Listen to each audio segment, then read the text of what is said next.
अभी मैं ट्रेन में आ रहा था, 2-4 लड़कियां, वो कोई गाना आया है, उस गाने की म्यूजिक मोबाइल में बड़े बड़े स्पीकर में बजा के, चश्मा पहन के सब सेल्फी ले रही हैं, स्नैपचैट बना रही हैं। मैं चुपचाप से नजर झुका के बैठा हूं, क्या बोलूं भाई। जो चीज ना ट्रेंड में आ जाए, जो चीज ना वायरल हो जाए, लोग उसी के पीछे दीवाने हो जाते हैं। ये गाने बजाने और म्यूजिक ये कोई नई चीज नहीं है मेरे साथियों। अल्लाह ने इब्लीस को जब छूट दी थी तो इस बात की भी छूट दी थी, वस्तफ़्ज़िज़ मन इस्तताअ मिनहुम बिसौतिक। ऐ इब्लीस, तू अपनी आवाज के जरिए मेरे बंदों में से जिसको चाहेगा तू गुमराह कर सकता है, मैं तुझको छूट दे रहा हूं। व अजलिब अलैहिम बिखैलिका व रजिलिका, और ऐ इब्लीस, मेरे बंदों के लिए तू अपने चेलों चपेड़ों को लगा दे। वो पैदल चल करके भी मेरे बंदों को गुमराह करने की कोशिश करेंगे, वो सवार हो करके भी मेरे बंदों को गुमराह करने की कोशिश करेंगे। शैतान के चेले 2 टाइप के होते हैं, एक पैदल होते हैं, एक सवार होते हैं। पैदल और सवार का मतलब समझते हैं आप? मतलब यह हुआ कि शैतान का हमला 2 टाइप का होता है। एक बहुत फास्ट होता है, जो कमजोर ईमान वाला होता है शैतान उस पर फास्ट हमला करता है, और जो मजबूत ईमान वाला होता है शैतान उसको स्लोली स्लोली स्लोली स्लोली धीरे धीरे, जैसे आदमी पैदल चलता है। जैसे हम लोग पुल पार करके आए, बाइक पर बैठ के आए, कुछ लोग बेचारे डर रहे तो पैदल पुल पार कर रहे, तो पैदल वाला देर में पहुंचेगा। तो शैतान के जो चेले हैं वो कुछ पैदल भी हैं, कुछ सवार पर भी हैं। अल्लाह ने दोनों की छूट दे दी। जा, तू अपने सवारों के जरिए भी मेरे बंदों को गुमराह कर सकता है, अपने पैदल चेलों के जरिए भी मेरे बंदों को गुमराह कर सकता है। वशारिकुहुम फिल अमवाली वल औलाद, और ऐ शैतान, तू मेरे बंदों के माल में शरीक हो जा, उनकी औलाद में शरीक हो जा। शैतान हमारे माल में कैसे शरीक होता है? हम हलाल कमाई के साथ साथ जब हराम कमाई करने लगे, जब गेमिंग का पैसा हमारे पास आने लगे, जब ड्रीम 11 का पैसा हमारे घर में आने लगे, जब हराम तरीके के सट्टे के पैसे, जुआ के पैसे, सूद के पैसे हमारे घर में आने लगे, तो शैतान हमारे माल में शामिल हो जाता है। और औलाद में कैसे शामिल होता है? कुछ उलमा ने लिखा, जो हराम कब की औलाद होती है, जो वलदुज़्ज़िना होती है, जो जिना से जो बच्चे जन्म लेते हैं, शैतान उस औलाद में शरीक हो जाता है। और कुछ उलमा ने लिखा कि औलाद में शरीक होने का मतलब यह है, इंसान जब बीवी से मुलाकात करे तो वो दुआ ना पढ़े जो अल्लाह के नबी ने सिखाई है। कितने लोगों को तो दुआ भी नहीं मालूम है। वो दुआ जो अल्लाह के नबी ने मियां बीवी को पढ़ने की तालीम दी है, उस दुआ को अगर इंसान न पढ़े तो भी शैतान शामिल हो जाता है। और औलाद की तरबियत में अगर इंसान कोताही करे, लापरवाही करे, जैसे आपके पास ताकत है अकीका करने की, आप अकीका नहीं कर रहे हैं, आप शैतान को शामिल कर रहे हैं अपनी औलाद। आप अपने बेटे को अच्छी तालीम से महरूम कर रहे हैं। बेटा मदरसे में पढ़ रहा था, अच्छा टैलेंटेड बच्चा था, लेकिन आपने चंद पैसों के लिए कि बेटा मेरा बड़ा हो गया है, 4 पैसा कमा के लाएगा, पढ़ाई छुड़ा दी उसकी, आप अपनी औलाद में शैतान को शामिल कर रहे हैं मेरे साथी। अल्लाह ताला ने शैतान को इन तमाम चीजों की छूट दी। ऐ शैतान, तू आवाज के जरिए भी मेरे बंदों को गुमराह कर सकता है, और ऐ शैतान, तू अपने चेलों के जरिए भी मेरे बंदों को गुमराह कर सकता है। ऐ शैतान, तू मेरे बंदों के माल में भी शामिल हो सकता है, तू मेरे बंदों की औलाद में भी शामिल हो सकता है। ऐ अल्लाह, इतनी बड़ी छूट तो तूने शैतान को दे दी, लेकिन शैतान के वायरस से बचने के लिए हमारे पास एंटीवायरस क्या है? ऐ अल्लाह, शैतान के हमले से बचने के लिए हमारे पास एंटीबायोटिक क्या है? अल्लाह ने फौरन जवाब दिया, फरमाया, इन्ना इबादी लैसा लका अलैहिम सुल्तान। ऐ शैतान, कान खोल कर सुन ले, जो मेरे बंदे होंगे, जो मेरे बंदे होंगे उनके ऊपर तेरा कोई कंट्रोल नहीं होगा, मेरे बंदों पर तेरा कोई पावर नहीं चलेगा, तेरी कोई ताकत नहीं चलेगी। इसका मतलब यह हुआ कि शैतान के हमले से अगर बचना है तो एंटीवायरस क्या है? अल्लाह के बंदे बन जाओ।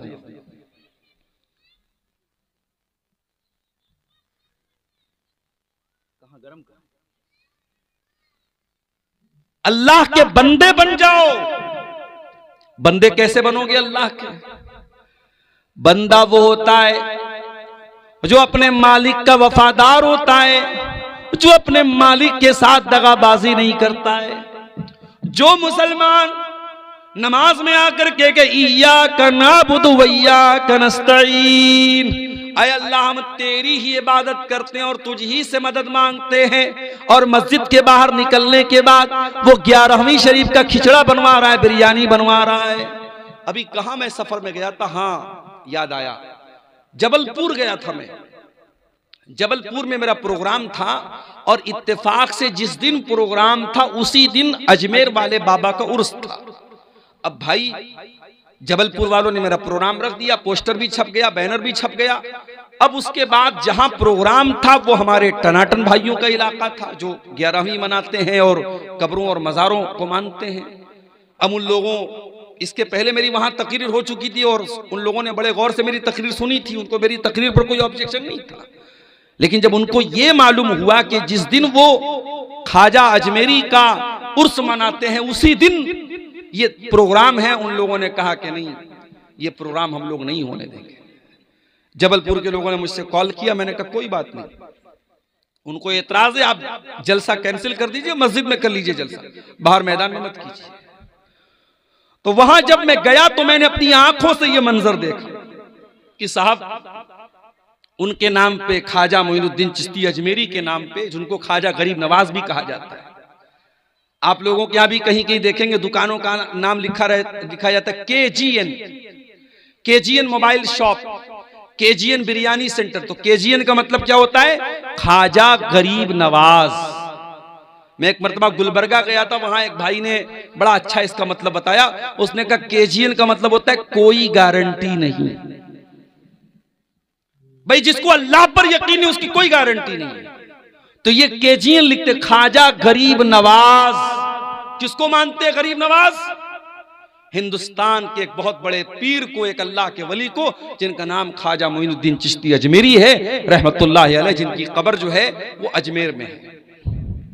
और कितने मुसलमान हैं पूरी फैमिली के साथ, जैसे हज करने जाया जाता है, जैसे उम्रा करने जाते हैं, वैसे आप हमारे बनारस में और बिहार के बहुत सारे इलाकों में आप देखिए पूरी पूरी बस भर के जाते हैं, अजमेर बाबा के दरबार में जाते हैं।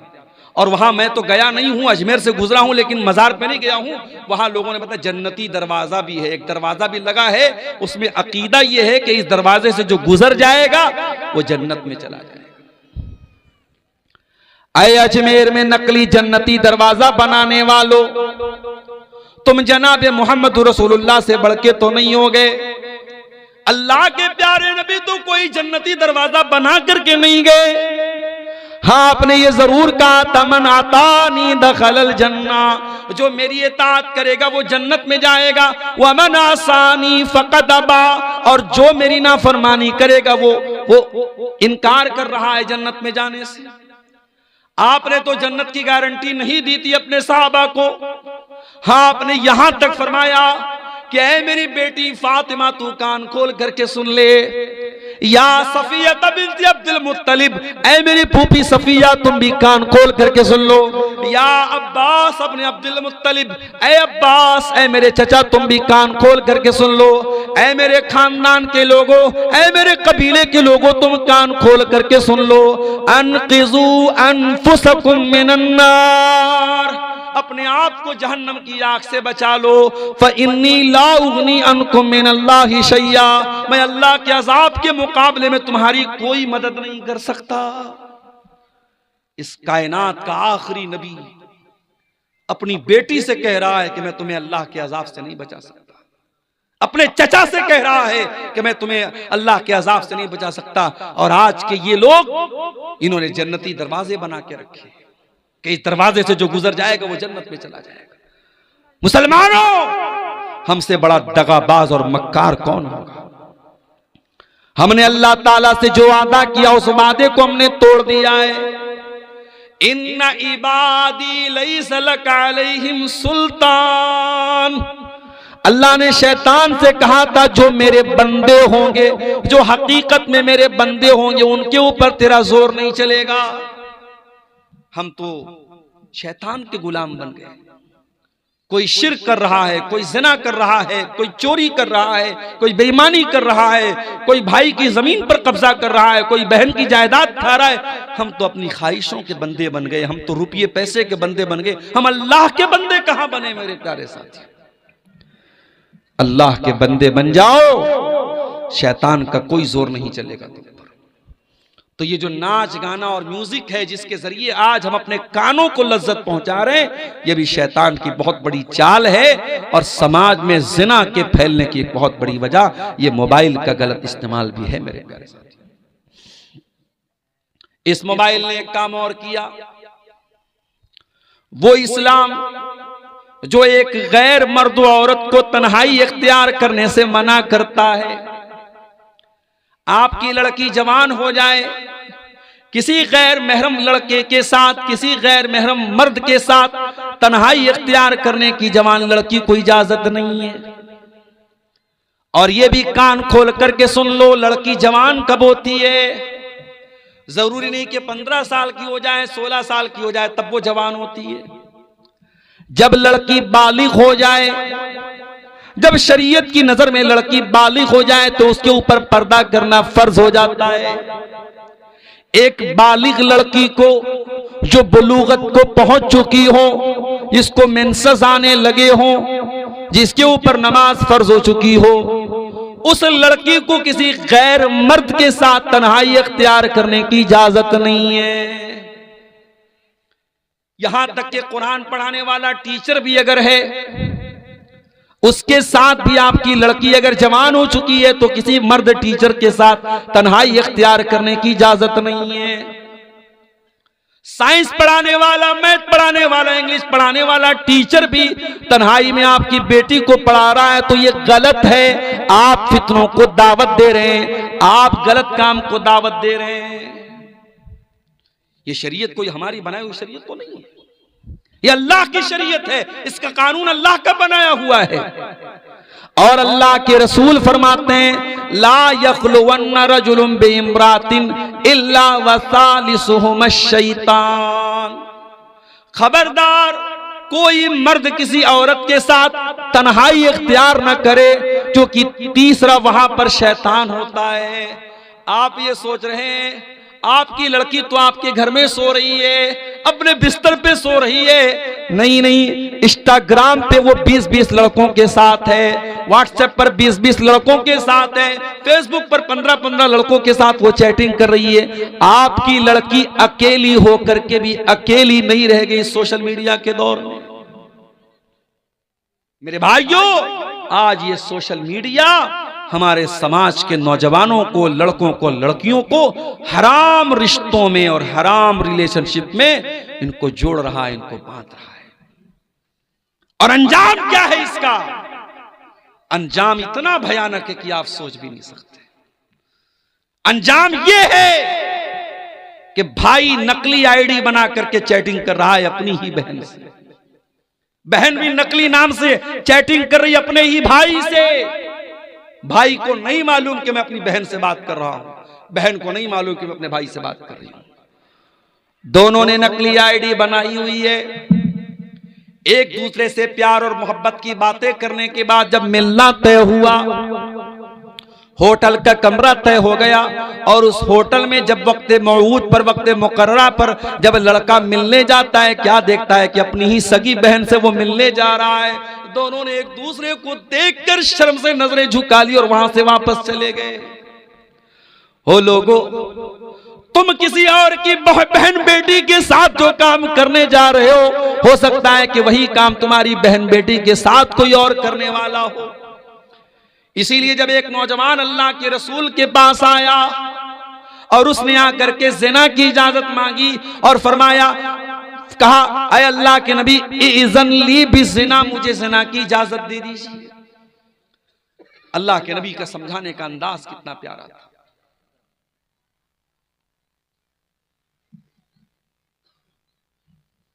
समझाने का अंदाज कितना प्यारा था अल्लाह के नबी का। पढ़ाने वाले टीचरों को, वाज करने वाले वाइजों को, वक्तव्य पेश करने वाले वक्ताओं को, तकरीर करने वाले मुकर्रिरों को आज सीखने की जरूरत है जनाब मोहम्मद रसूलुल्लाह सल्लल्लाहु अलैहि वसल्लम।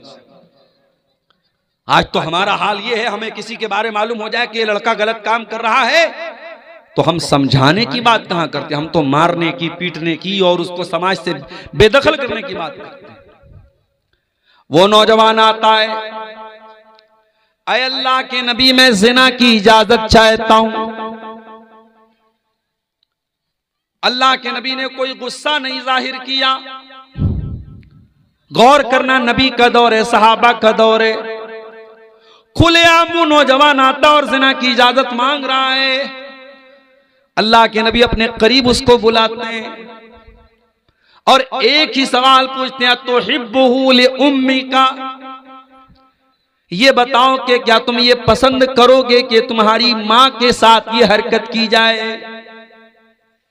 नौजवान कहता है, अय अल्लाह के नबी मेरी जान आपके ऊपर कुर्बान, मेरे माँ बाप आपके ऊपर कुर्बान, मैं क्या कोई भी अपनी मां के लिए काम पसंद नहीं करेगा? आपने पूछा तो हिब्बुहु लि उख्ती का, क्या तुम ये पसंद करोगे तुम्हारी बहन के साथ ये हरकत की जाए? ऐ अल्लाह के नबी मेरी जान आपके ऊपर कुर्बान हो, मैं क्या कोई भी अपनी बहन के लिए पसंद नहीं करेगा?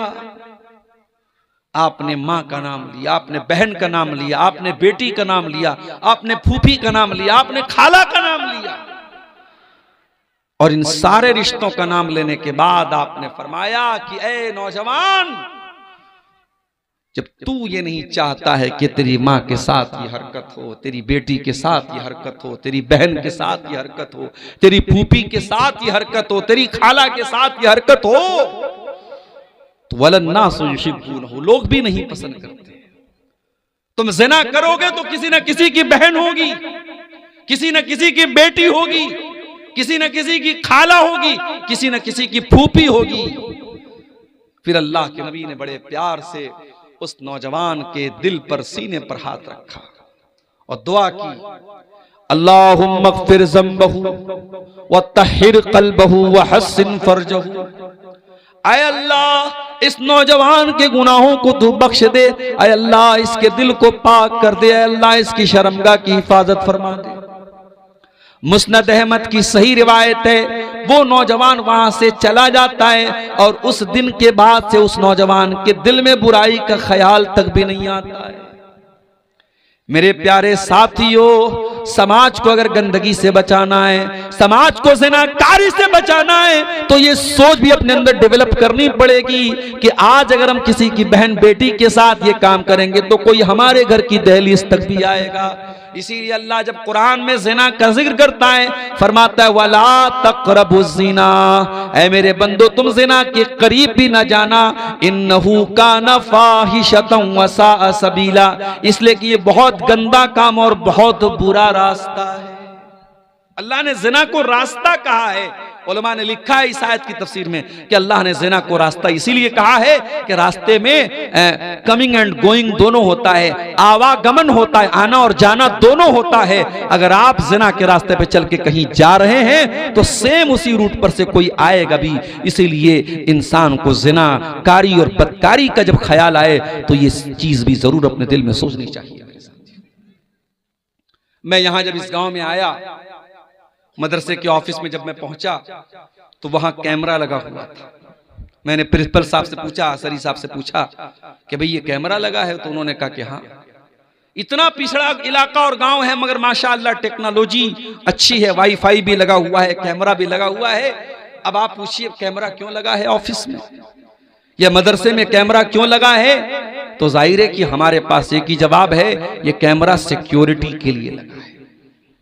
ये कैमरा इस बात के लिए लगा है कि कहीं कोई अपराधी अपराध करने के पहले सोच ले कैमरे में रिकॉर्ड हो रहा है, और कैमरा लगने के बाद वाकई में अपराध कम हो जाता है और जुर्म करने वाला मुजरिम वो डर जाता है कि नहीं साहब हमारा कैमरा सब रिकॉर्ड कर। अब तो माशाल्लाह कैमरे सब वाईफाई से जुड़े हैं। आप पलसा के रहने वाले हैं, आप दिल्ली में रहें, मुंबई में रहें, दुनिया के किसी कोने में चले जाएं, वाईफाई से आप अपने मोबाइल पर आप अगर वाईफाई लगा है कैमरे में तो आप नेट से पूरी दुनिया में। अभी हमारे एक दोस्त उम्रा करने के बनारस के अपने मकान को वो खाली करके गए तो मकान में वो कैमरा लगा के गए हैं और घर में वाईफाई है।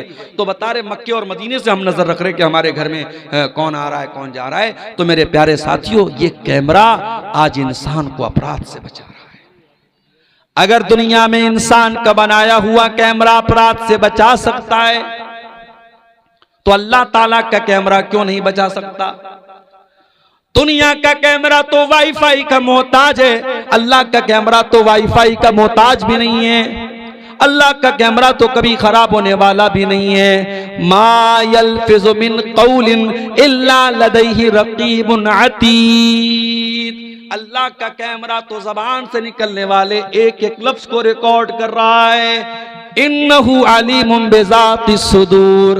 अल्लाह का कैमरा तो दिल के अंदर चलने वाले ख्यालात को भी रिकॉर्ड कर रहा है। व इन्ना अलैकुम लहाफिज़ीन किरामन कातिबीन। अल्लाह की रिकॉर्डिंग करने वाले फरिश्ते सब कुछ रिकॉर्ड कर रहे हैं और जो कुछ हम कर रहे हैं वो सब रिकॉर्ड कर रहे हैं और कयामत के दिन वो रिकॉर्डिंग हमारे सामने पेश करेंगे। दुनिया का कैमरा फेल भी हो सकता है, खराब भी हो सकता है, उसके अंदर की जो फाइल है वो डिलीट भी हो सकती है, मगर अल्लाह ताला का कैमरा तो ऐसा है। मछली के पेट में यूनुस अलैहिस्सलाम है, मछली के पेट में, मछली के पेट का अंधेरा है, समंदर का अंधेरा है, रात का अंधेरा है, तीन अंधेरों में यूनुस अलैहिस्सलाम है। दुनिया के किसी नेटवर्क की कवरेज नहीं है, दुनिया को कोई नेटवर्क वहां नहीं पहुंच सकता है। फनादा फिज़्ज़ुलुमात। मेरे अल्लाह की कुदरत तो देखो मेरे भाइयों, मेरे अल्लाह का पावर तो देखो। जब यूनुस अलैहिस्सलाम ने मछली के पेट में अल्लाह को पुकारा, तीन अंधेरों में अल्लाह को पुकारा और क्या पुकारा? ला इलाहा इल्ला अंता सुब्हानका इन्नी कुन्तु मिनज़ ज़ालिमीन। अय अल्लाह तेरे सिवा मेरा कोई सहारा नहीं है, अय अल्लाह तू पाक है, मैं जालिम हूं। मछली के पेट में यूनुस अलैहिस्सलाम ने दुआ की, अल्लाह ने वहां पर भी उनकी दुआ को सुन लिया। जहां कोई कवरेज ना हो वहां अल्लाह का कवरेज है। नबी के दौर में एक औरत ने, उसके शौहर ने ज़िहार कर लिया। औरत का नाम खौला बिन्त सालबा था। शौहर ने ज़िहार कर लिया। अरब में दस्तूर था, जब शौहर बहुत गुस्से में होता था बीवी के ऊपर तो कह देता था अंते कज़ार उम्मी अलैया, तू मेरे लिए वैसी ही है जैसे मेरी माँ की पीठ है। इसीलिए उलमा कहते हैं कि औरत अगर आपके निकाह में है, बीवी अगर है, तो बीवी को प्यार मोहब्बत में आप बाबू बोल दें, सोना बोल दें, जानू बोल दें, मगर बाज लोग बीवी को बेटा बोल देते हैं, नहीं बोलना चाहिए। या बाज लोग बीवी को मारे गुस्से, अरे मेरी माँ, ऐसा बोल देते, नहीं बोलना चाहिए। हालांकि बोलने से तलाक नहीं हो जाएगी, उस नियत से आपने नहीं बोला है, मगर ये अल्फाज भी इस्तेमाल नहीं करने चाहिए। अरब में क्या होता था, लोग अपनी बीवी को गुस्से में कह देते तो तू मेरी माँ की पीठ की तरह है, तो वो बीवी हराम हो जाती थी। दौरे जाहिलियत में यही कानून था कि अगर शौहर बीवी से ज़िहार कर लेगा तो बीवी हमेशा के लिए हराम। खौला बिन्ते सालबा कई बच्चों की मां थी, बूढ़ी हो चुकी थी, 40-50 साल उनकी उम्र हो चुकी थी। उनके शौहर ने उनसे ज़िहार कर लिया। शौहर शर्मिंदा हुए, सहाबा से जाकर के फतवा मांगा। सहाबा ने कहा हमें जहां तक मालूम है आपने ज़िहार कर लिया, बीवी आपके ऊपर हराम हो गई। बड़े गौर से सुनना पलसा वालों, वो औरत चल करके अल्लाह के नबी के पास आई और आकर के कहती है, अल्लाह के नबी, अकल शबाबी, मेरे शौहर ने मेरी जवानी को, मेरा शौहर खा गया। मैं निकाह करके आई थी, जवान थी, आज अधेड़ हो चुकी हूँ, 50 साल मेरी उम्र हो चुकी है। अय अल्लाह के नबी, जवानी तो मेरी खा गया और आज बुढ़ापे में मुझसे ज़िहार कर लिया है, मैं छोटे छोटे बच्चों को लेकर के कहाँ जाऊंगी। अय अल्लाह के नबी, मेरे मायके में भी कोई नहीं है, मेरा कोई भाई बहन भी नहीं है, मैं कहाँ जाऊंगी, किसके दर पे जाऊंगी। नबी अकरम ने फरमाया, अय खौला बिनते सालबा, अगर तुम्हारे शौहर ने तुमसे ज़िहार कर लिया है तो मेरे पास तुम्हारा कोई सॉल्यूशन नहीं है, तुम अपने शौहर के ऊपर हराम हो चुकी हो। इतना कह करके वो औरत रोने लगी और अल्लाह के नबी ने इतना कह करके दरवाजा बंद कर लिया। हो लोगो, तुमने तो नारे लगा के रखे हैं कि हम तो रसूल के दरबार से जाके हर चीज ले लेंगे, यहां तो रसूल ने भी अपना दरवाजा बंद कर लिया है। वो औरत रोती हुई घर आती है और आकर के वजू करती है, मुसल्ला बिछाती है और अल्लाह की बारगाह में सजदे में गिर जाती है और कहती है, अल्लाह मेरा सजदे से, तेरी बारगाह में ये सजदे से सर तब तक न उठेगा जब तक तू मेरे बारे में कुरान की कोई आयत नाजिल न कर देगा, जब तक मेरे बारे में शरीयत का कोई हुक्म नाजिल न कर देगा। आए अल्लाह, मैं तेरी दुखियारी बंदी कहाँ जाऊंगी। आज तेरे नबी ने भी अपना दरवाजा बंद कर लिया है, तेरे नबी से मैंने झगड़ा किया, बहस किया, मगर उन्होंने भी कोई सुनवाई नहीं की और उन्होंने भी कह दिया कि मैं अपने शौहर के ऊपर हराम हो चुकी हूं। अय अल्लाह, अब तू ही कोई रास्ता निकाल दे। ये कह करके खौला बिनते सालबा अल्लाह की बारगाह में सजदा करके रोने लगती है। दुआ का बड़ा बेहतरीन जो उसकी जगह है वो सजदा है। अगर आपको कोई दुआ अल्लाह से करनी है, कोई चीज मांगनी है, जिनके घर में औलाद नहीं है उनको तरीका बता रहा हूं, जो नौकरी के लिए परेशान है उनको तरीका बता रहा हूं, जो रोजगार के लिए परेशान है उनको तरीका बता रहा हूं। रात के आखिरी पहर में उठो, जिस पहर में दुनिया सो रही है, ये टाइम अल्लाह को मनाने का टाइम है। ये वो टाइम है जब अल्लाह खुद आसमान दुनिया पर नाजिल होता है और कहता है, मेरे बंदो मुझसे मांगो मैं तुम्हें दूंगा। ये जो रात का आखिरी पहर है, फजर के 2 घंटा 1.5 घंटा पहले का जो टाइम है, ये बड़ा प्यारा टाइम है और यही वो टाइम है। ततजाफा जुनूबुहुम अनिल मज़ाज यदऊन रब्बहुम खौफन व तमा। अल्लाह के नेक बंदे उसी टाइम बिस्तर से अलग होकर के अल्लाह को पुकारते रहते हैं। यदऊन रब्बहुम खौफन व तमा, वो अल्लाह के अजाब से डरते भी हैं और अल्लाह से रहमत की उम्मीद भी लगाते हैं। ओ औलाद से महरूम जोड़ो, ओ रोजी रोटी से परेशान लोगो, ओ कारोबार से परेशान लोगो, रात में उठा करो, तहज्जुद पढ़ा करो और तहज्जुद के सजदे में गिर करके अल्लाह से अपना सवाल करो, अल्लाह से मांगो तुम्हें जो मांगना है।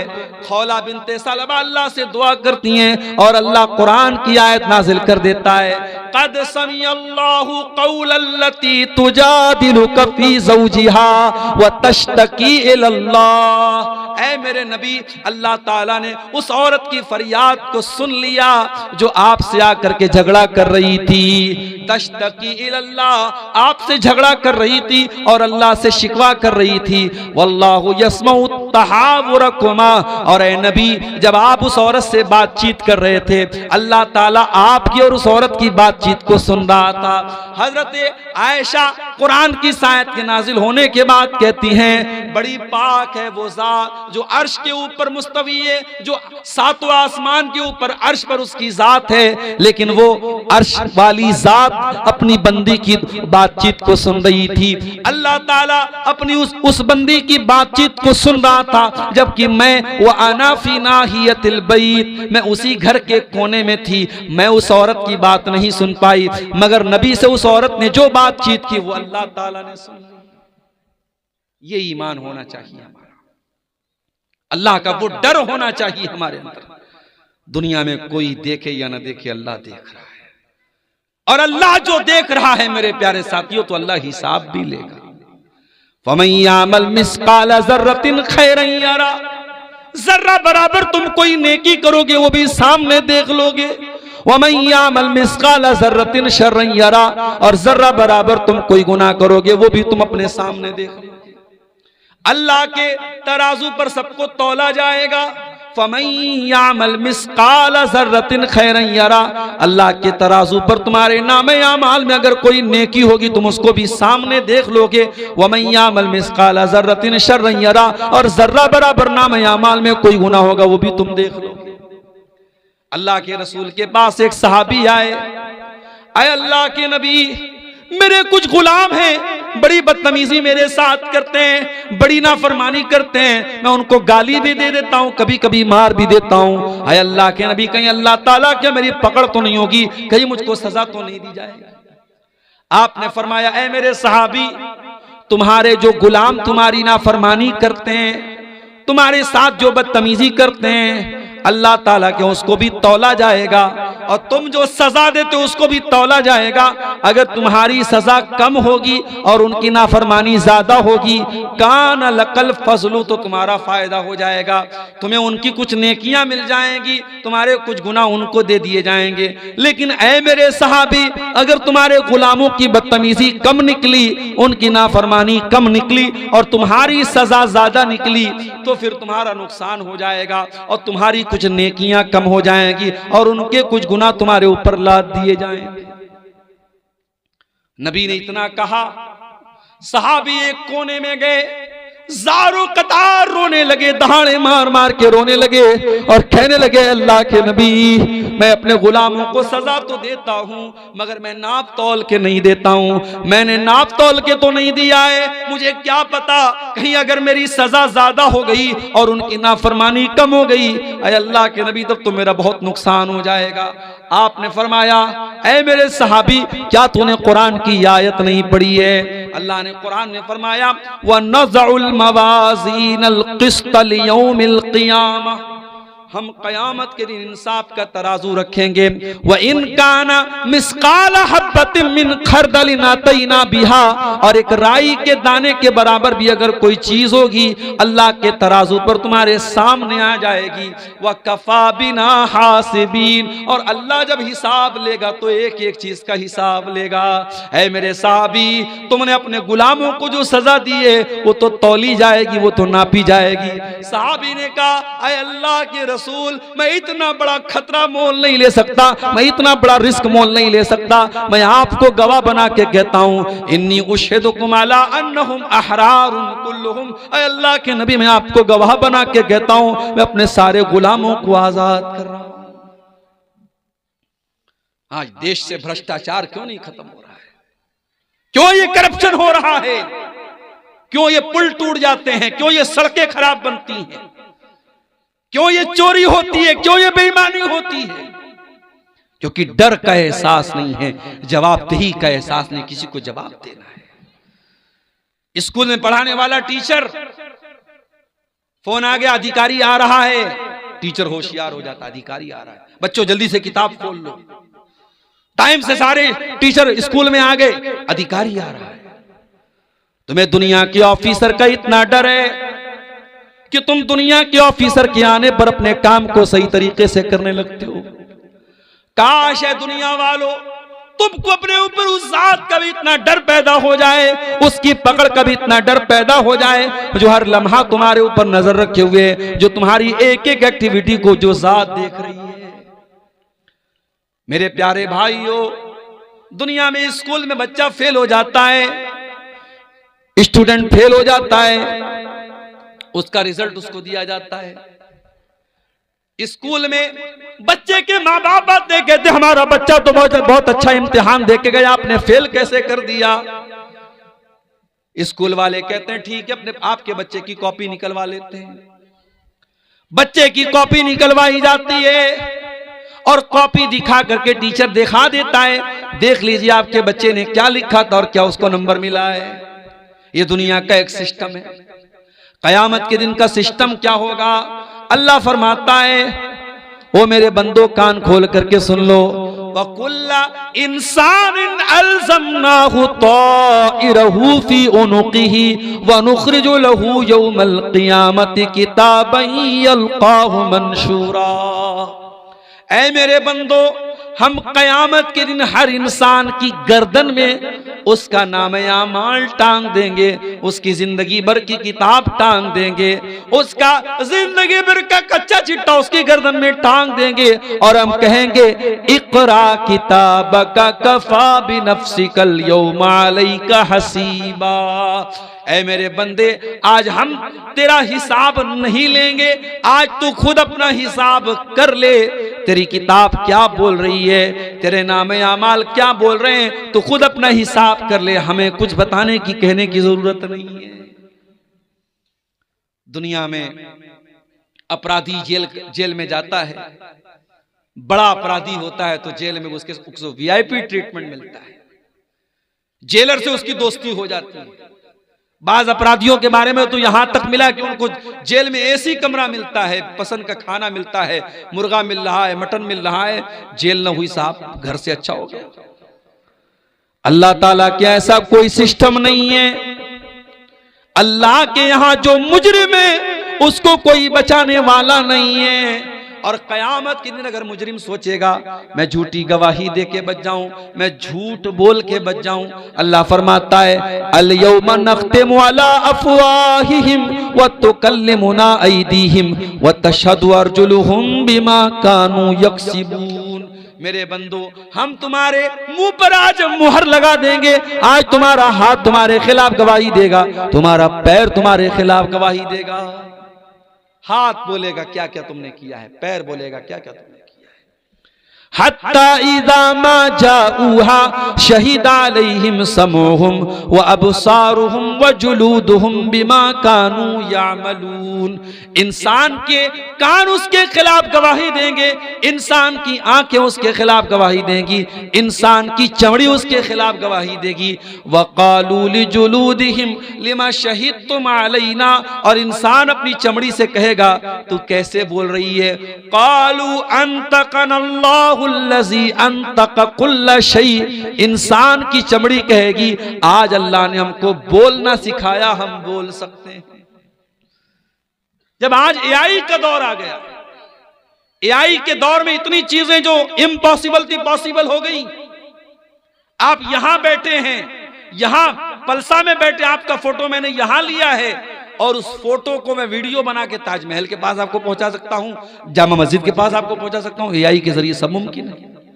तो जब एआई के जरिए इंसान इतनी तरक्की कर सकता है तो वो अल्लाह जिसने इंसान को इतना दिमाग दिया है, मेरे प्यारे साथियों, कल कयामत के दिन वो अल्लाह तबारक व तआला हमारी चमड़ी को भी हमारे खिलाफ गवाह बना करके खड़ा कर देगा।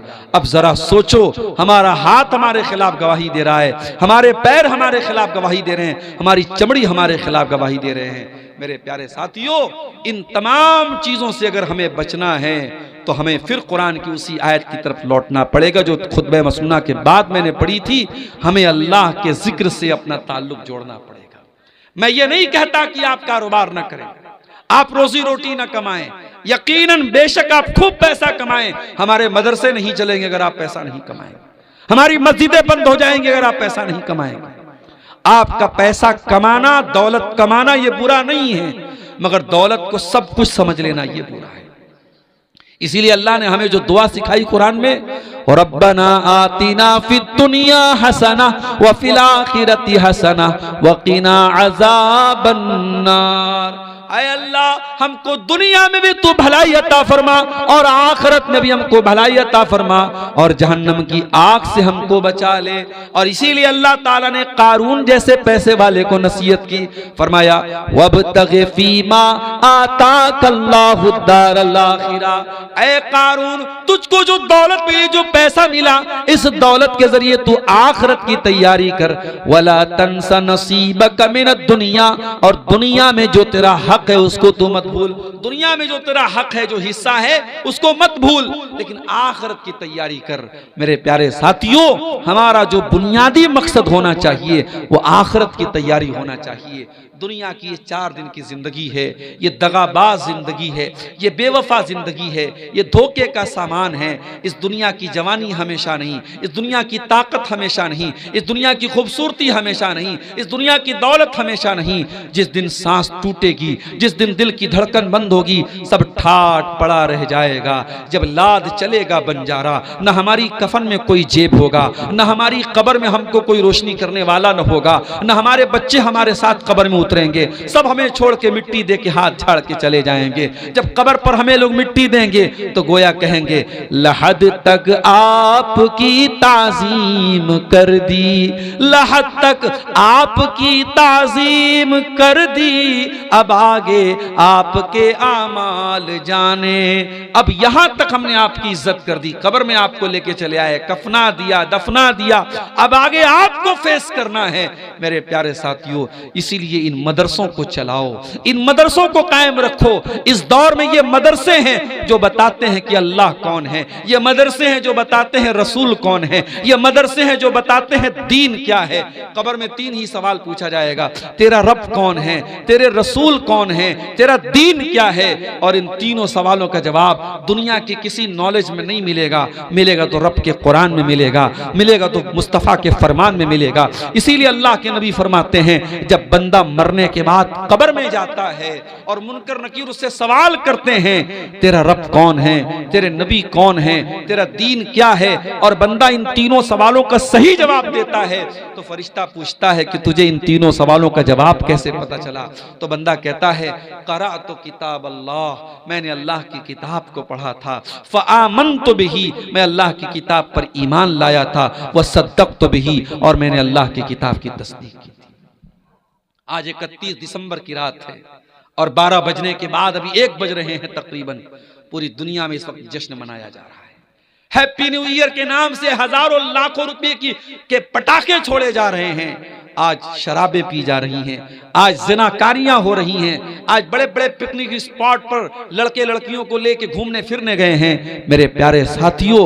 और ये सारे काम करने वालों में अपने आप को मुसलमान कहने वाले लोग भी शामिल हैं। हमें दूसरों से शिकवा नहीं है, हमें शिकवा है उनसे जो अपने आप को मुसलमान कहते हैं। और हमें इकबाल का वो शेर याद आता है, वज़ा में तुम हो नसारा तो तमद्दुन में हुनूद, वज़ा में तुम हो नसारा तो तमद्दुन में हुनूद। ये मुसलमान है जिन्हें देख के शर्माए यहूद। हमारी कौन सी हरकत ऐसी है जो हमको मुसलमान दिखा रही है। जब हमारा रहन सहन, हमारी औरतों का लिबास, हमारी चाल ढाल सब कुछ ये बता रही है कि हमारा इस्लाम से कोई लेना देना नहीं है, तो फिर हम किस चीज के मुसलमान हैं मेरे प्यारे साथियों। इसलिए हमें और आपको कुरान की उस आयत पर अमल करना चाहिए, या अय्युहल्लज़ीना आमनू उदखुलू फिस्सिल्मि काफ़ा, ऐ ईमान वालो अधूरे मुसलमान मत बनो, दावेदारी वाले मुसलमान न बनो, ज़बानी मुसलमान न बनो, इस्लाम में पूरे के पूरे दाखिल हो जाओ। अगर इस्लाम को फॉलो करते हो तो तुम्हारे लिबास से भी पता चलना चाहिए कि तुम मुसलमान हो, तुम्हारी औरत के पर्दे से भी पता चलना चाहिए कि तुम मुसलमान हो, तुम्हारी औलाद के चाल चलन से भी पता लगना चाहिए कि तुम मुसलमान हो, तुम्हारे शादी ब्याह से पता लगना चाहिए कि तुम मुसलमान हो। आज कितने जगहों पर, कानपुर में अभी एक प्रोग्राम में मैं गया, बताया वहां लोगों ने मुसलमान की शादी में डीजे बज रहा है। अपने आप को अहले हदीस कहने वाले कुछ लोग भी ऐसे हैं वहां जो आज अपने शादियों में डीजे बजवा रहे हैं और गाने नाच गाने करवा रहे हैं। ये शर्म से चुल्लू भर पानी में डूब मरने की बात है मेरे साथियों। अगर हमारी शादियों में और गैरों की शादियों में कोई फर्क नहीं है तो फिर हम काहे के मुसलमान हैं। नबी ने फरमाया मन तशब्बह बिकौमिन फहुवा मिनहुम, जो किसी कौम की नकल करे वो उन्हीं में से।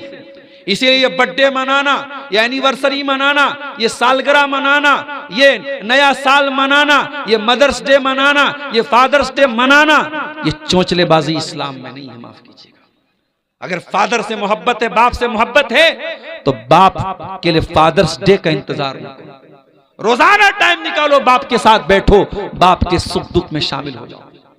और ये बात याद रखो, तुम दुनिया में जितनी भी तरक्की कर लो, तुम अपने बाप के बेटे ही रहोगे। बाप के एहसानात से तुम कभी पीछा नहीं छोड़ा सकते मेरे साथ। बाप जब तक जिंदा है तुम्हें कदर नहीं हो रही है, जिस दिन बाप जाएगा तुम्हें अंदाजा होगा कितने बोझ थे जो तुम्हारा बाप अपने सर पे उठाता था और तुमको तुम्हारे बाप ने बिल्कुल तुमको उससे बरी करके रखा था, तुम्हें बेखौफ करके रखा था। ये मदर्स डे मनाने वाले, घर में बूढ़ी माँ बेचारी खांस रही है, उसकी दवा के पैसे नहीं है, और ये व्हाट्सएप पे स्टेटस लगा रहा है, माँ ये होती है, माँ वो होती है, माँ के सम्मान पे लेक्चर झाड़ रहा है। ये चोंचलेबाजियां इस्लाम की नहीं है मेरे प्यारे साथ, इस्लाम बरी है इनसे। इसलिए अपने आप को इन चोंचलेबाजियों से आजाद करो, अपने निकाह को सिंपल बनाओ।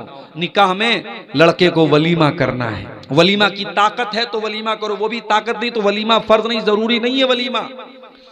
और मैं कभी कभी सोचता हूं लोग बैंक से लोन लेके शादियां करते हैं। इसी बिहार में मेरे पास नमूने मौजूद हैं, लोगों ने बताया मौलाना अपना खेत बेच के लड़की की शादी लोग करते हैं, जमीनें बेच के लड़की की शादी करते हैं। और ये सारी कुर्बानी देकर जब आप शादी करते हैं और लोगों को दावत खिलाते हैं तो ये बेगैरत लोग आपके यहां आकर के दावत खाएंगे, हाथ धो के चले जाएंगे और कहेंगे अरे यार खाना बहुत अच्छा नहीं था, चावल ऐसा था तो गोश्त ऐसा था तो रोटी ऐसी थी, वो कमेंट करके चले जाएंगे।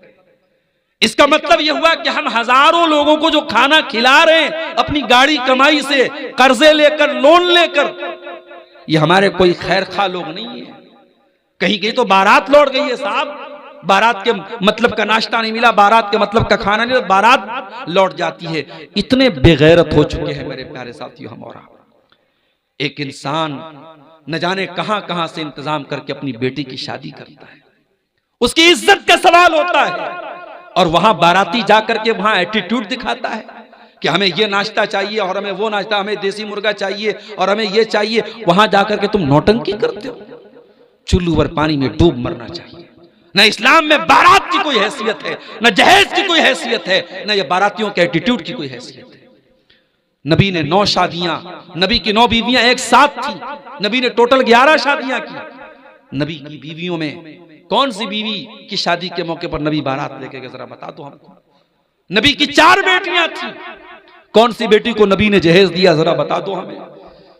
आज हम और आप अपने आप को अहले हदीस बोलते हैं, हमारा हाथ सीने पर, हम नमाज में रफुल यदैन करने वाले, आमीन जोर से बोलने वाले, सिर्फ हम नमाज के अहले हदीस हैं, सिर्फ हम इबादत में अहले हदीस हैं? नहीं मेरे साथी, हमें अपनी शादियों में भी अहले हदीस बनना पड़ेगा, हमें अपने लेन देन में भी अहले हदीस बनना पड़ेगा।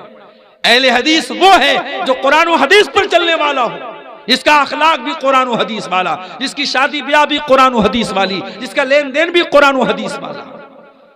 आज अफसोस की बात है कितने हमारे इसी सीमांचल के इलाके में मैं देखता हूं नमाज से कोई मतलब नहीं, पैसा आ रहा है, मदरसे में खूब चंदा दे रहे हैं, मस्जिद में खूब चंदा दे रहे हैं, नमाज से कोई मतलब नहीं। अल्लाह की रस्सी बहुत ढीली करके रखी, अल्लाह ने जिन रस्सी टाइट कर लेगा तुम्हें सड़क पर आते हुए देर नहीं लगेगी। दुनिया में मिसालें मौजूद हैं, कल करोड़पति थे आज सड़क पर आ गए, कल बादशाह थे आज भीख कटोरा मांग के भीख मांग रहे हैं, कटोरा लेकर के। अल्लाह की पकड़ से डरो मेरे भाइयों। अगर तुम नमाज नहीं पढ़ते और तब भी अल्लाह रोजी दे रहा है, तुम अल्लाह को याद नहीं करते तब भी तुम्हारा काम चल रहा है, तो ये मत समझो कि अल्लाह तुमसे खुश है। अल्लाह ने ढील दे के रखी, और जिस दिन अल्लाह रस्सी को टाइट करेगा तुम्हारे पास भागने का रास्ता नहीं बचेगा। इसीलिए अल्लाह कुरान में कहता है रिजालुल्ला तुलहीहिम तिजारतुम वला बैउन अन जिक्रिल्लाह। हकीकत में मर्द वो लोग होते हैं जो कारोबार भी करते हैं, जो लेन देन भी करते हैं, मगर उनका कारोबार उनको अल्लाह के जिक्र से, नमाज से गाफिल नहीं करता है। यखाफून यौमन ततक़ल्लबु फीहिल क़ुलूब वल अब्सार। वो उस दिन से डरते हैं जिस दिन आंखें अपनी जगह पे नहीं रहेंगी, कलेजे अपनी जगह पे नहीं रहेंगे, आंखें उलट पलट जाएंगी, कलेजे उलट पलट जाएंगे। नमाज पढ़ो मेरे भाइयों, अपने बच्चों को भी नमाजी बनाओ, अपने घर का माहौल ऐसा बनाओ कि एक आदमी भी नमाज न पढ़े तो उसका हिसाब लिया जाए। माए जब मुसल्ले पर बैठे तो बेटियों को लेकर के बैठे, माँ अपनी बच्चियों को नमाजी बनाए, बाप अपने बच्चों को नमाजी बनाए। ईसा अलैहिस्सलाम जब दुनिया में पैदा हुए, अपनी माँ की गोद में पहला लफ्ज उन्होंने क्या बोला था? काला इन्नी अब्दुल्लाह, मैं अल्लाह का बंदा हूँ। आतानियल किताब व जालनी नबिया, अल्लाह ने मुझको अपनी किताब दी, अल्लाह ने मुझको अपना नबी बनाया। व जालनी मुबारकन ऐनमा कुन्तु व औसानी बिस्सलाह, और अल्लाह ने मुझे बरकत वाला बनाया और अल्लाह ने मुझे नमाज का हुक्म दिया है। ईसा अलैहिस्सलाम दूध पीते बच्चे हैं, अपनी माँ की गोद में पहला जुमला क्या बोलते हैं? अल्लाह ने मुझे नमाज का हुक्म दिया है। अगर ईसा अपनी माँ की गोद में नमाज की बात कर रहे हैं तो मेरे प्यारे साथियों, हमारी और आपकी जिंदगी में भी नमाज होनी चाहिए। आइए, ये रात का सुहाना वक्त है, हम इस वक्त में ये अज़्म करें, ये अहद करें और यहां से ये अहद करके जाएं कि अगर हमारी जिंदगी में नमाज नहीं है तो हम नमाज लाएंगे। अगर हमारी जिंदगी में अल्लाह का जिक्र नहीं है तो हम जिक्र लाएंगे, हम अल्लाह को याद करेंगे। और याद रखो मेरे भाइयों, मुल्क के हालात बहुत अच्छे नहीं हैं। अभी इस मुल्क में एक मुफ्ती साहब ने जब एक गैर मुस्लिम को, गैर मुस्लिम ही उसको कहा जाएगा, जो अल्लाह को नहीं मानता वो मुसलमान कहाँ है, एक मुल्हिद को एक मुसलमान आलिम दीन ने जब उसको लाजवाब कर दिया तो ये बात बहुत सारे लोगों को हजम नहीं हुई। अब मुफ्ती साहब के पुराने पुराने वीडियोस निकाल करके मुफ्ती साहब के खिलाफ एक माहौल बनाया जा रहा है। और दुआ कीजिए अल्लाह खैर का मामला करे, वरना बहुत बड़ी मुसीबत में मुफ्ती साहब को डालने की कोशिश हो रही है। हालात ये है मेरे प्यारे साथियों, और इन हालात में हमारी जिम्मेदारी क्या है? हमारी बहुत बड़ी जिम्मेदारी ये है कि हम अल्लाह से अपना ताल्लुक मजबूत करें। मेरे साथियों, अगर अल्लाह हमसे नाराज रहेगा तो हम दुनिया में कभी इज्जत नहीं पा सकते। इज्जत और जिल्लत अल्लाह के हाथ में। वलिल्लाहिल इज्जतु वलिरसूलिही वलिलमुमिनीन। इज्जत अल्लाह के लिए, इज्जत रसूल के लिए, इज्जत ईमान वालों के लिए। व तुइज्जु मन तशा व तुज़िल्लु मन तशा। अल्लाह जिसे चाहता है इज्जत देता है, अल्लाह जिसे चाहता है जिल्लत देता है। अगर हमें दुश्मन की चाल से बचना है, अगर हमें जालिमों के जुल्म से बचना है, तो हमें अल्लाह से अपना ताल्लुक मजबूत करना पड़ेगा मेरे साथियों। इसीलिए अल्लाह कुरान में कहता है, फज़कुरूनी अज़कुरुकुम वश्कुरूली वला तकफुरून। मुझे याद करो, मैं तुम्हें याद करूंगा। ऐ मेरे बंदो, जब तुम्हारी जिंदगी में हमारा जिक्र होगा, जब तुम हमको याद करोगे तो हम तुमको याद करेंगे। जब तुम हमारा शुक्रिया अदा करोगे तो हम तुम्हें दुनिया में इज्जत देंगे। मेरा शुक्रिया अदा करो, मेरी नाशुक्री मत करो। इसीलिए अल्लाह ताला को अगर हम याद करेंगे तो अल्लाह ताला हर मौके पर हमको याद रखेगा और हम पर अपने कर्म की बारिश करेगा। इसलिए मेरे साथियों, मुल्क के मौजूदा हालात में जब हमें अपनी जान के मुतालिक, अपनी मसाजिद के मुतालिक, अपनी आबरू के मुतालिक, अपने वजूद के मुतालिक हमें बहुत सारे खतरात और अंदेशे हैं, ऐसे नाजुक मोड़ पर हम हिंदुस्तान में इस वक्त खड़े हैं। हमें और आपको अल्लाह से अपने ताल्लुक को मजबूत करने की जरूरत है मेरे प्यारे साथियों। और कुरान की वही आयत में फिर से रिपीट कर रहा हूं, वमन आरज़ा अन ज़िक्री फ़इन्न लहू मईशतन ज़नका, कि जो मेरे जिक्र से मुंह मोड़ेगा हम उसकी जिंदगी को तंग बना देंगे और उसे कयामत के दिन हम अंधा बना करके उठाएंगे। मेरे प्यारे साथियों, जलसे के जिम्मेदारान ने मुझसे एक बात ये कही थी कि कुछ लोग अभी तक ऐसे हैं इस जलसे में जिन्होंने जलसे को ताउन नहीं किया है और वो आपके हाथ पे आकर के कुछ ताउन करना चाहते हैं। जलसे वालों ने मुझसे गुजारिश की थी कि बहुत पिछड़ा इलाका है और यहाँ इदारे के लिए ताउन की ज़रूरत है। ये इन्होंने भाई साहब ने अच्छा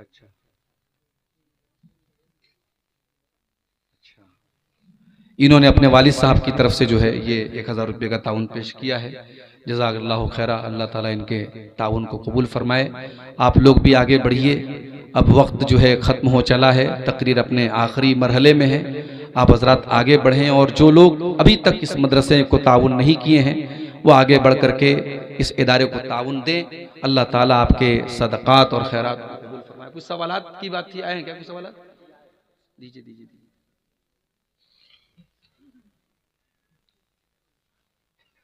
दीजिए, इकट्ठे दीजिए।